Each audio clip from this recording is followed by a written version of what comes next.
Hey guys, it's Jane. Now, I don't believe it. You may not believe it, but seriously, July is over. So I'm here to do my July wrap up today. I'm going to start by running through the books that I read. I'm going to do it relatively briefly. I've talked about most of these books before. So if you want more detail, you can either look at my Goodreads reviews, because I write a review of almost every book that I read on Goodreads, or you can look up back on my Friday Reads videos, and in the description I'll make it clear which one goes with which one. So with no further ado, let's get into it.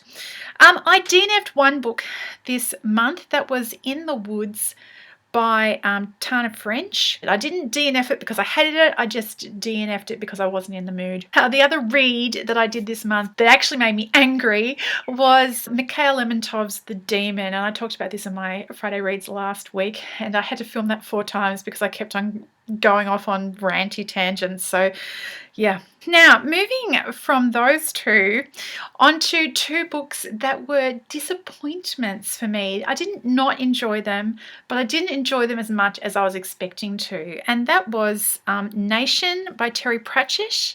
I read that for my In Real Life book club, and we had a good old yada about it, actually. And it was interesting that different people in the group had really read that book quite differently. Yes, that was a really interesting book to discuss, but I certainly didn't enjoy it as much as I was expecting to enjoy a Terry Pratchett book. The other one that I would put in this category is The Martian by Weir.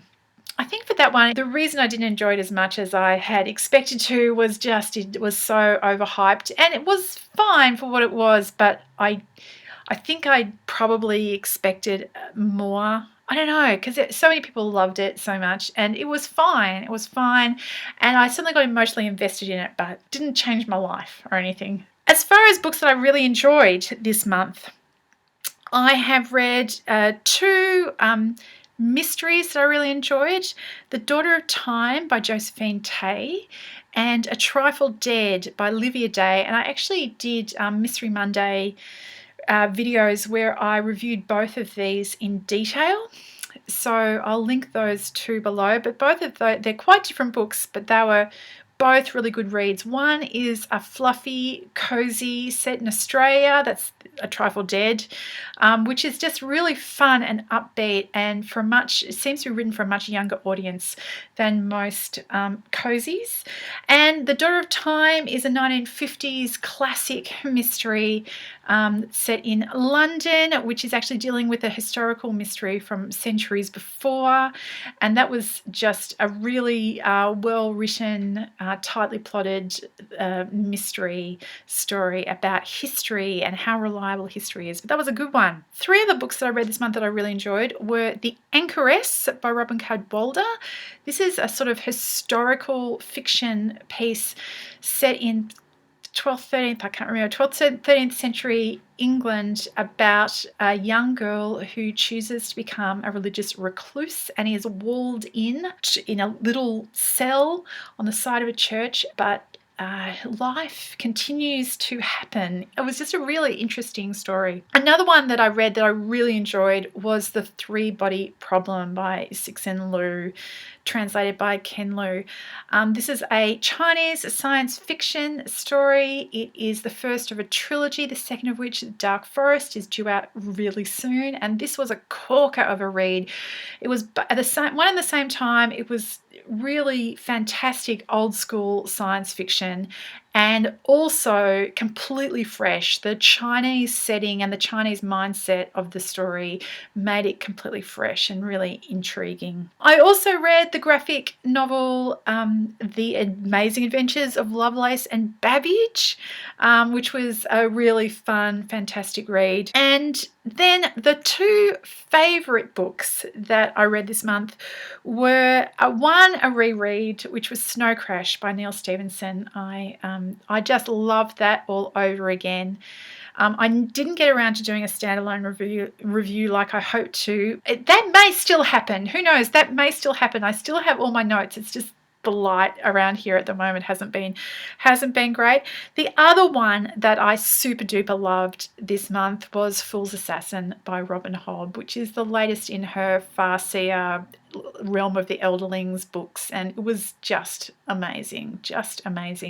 But that's one that you really shouldn't pick up. You need to start at the beginning of that series. So, but don't be put off. Assassin's Apprentice is number 1. Start there, keep going. Robyn Hobb, yay, the woman can really write.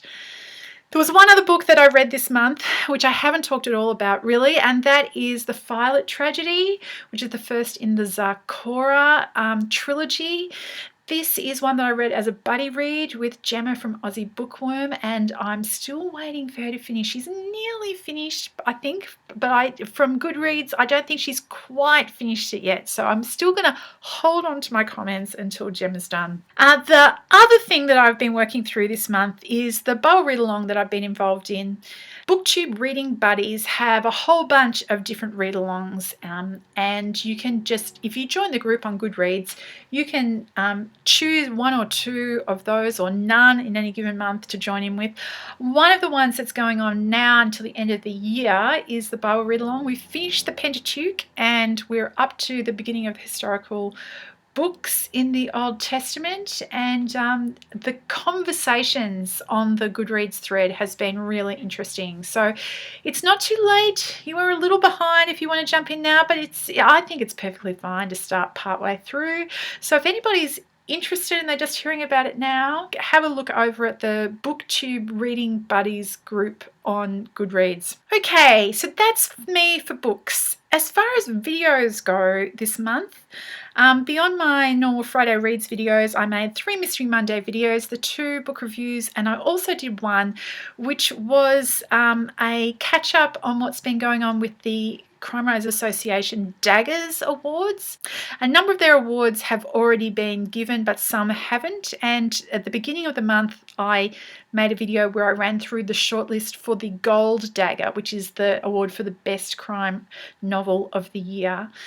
There were 7 books on that shortlist. I am currently reading one of those books, Pleasantville by Attica Locke, and I am loving this book.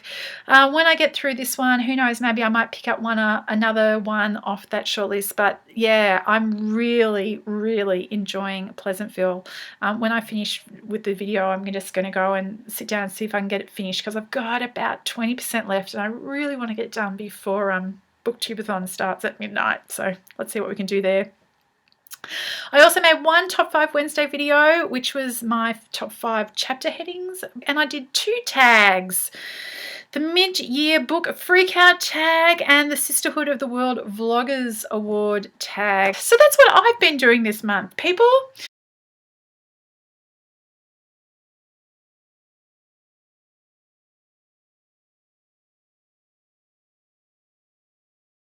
What have you been up to this month? What is the best book that you read this month? I am always interested to hear good recommendations. So if you guys could think back, what is the best book you read this month? Tell me in the comments below. I would love that. Anyway, as I said, it's Booktubeathon starting at midnight, and I've got a million things I need to get done before that to try and free up some time this week. I hope you're all well, and I'll talk to you later. Bye!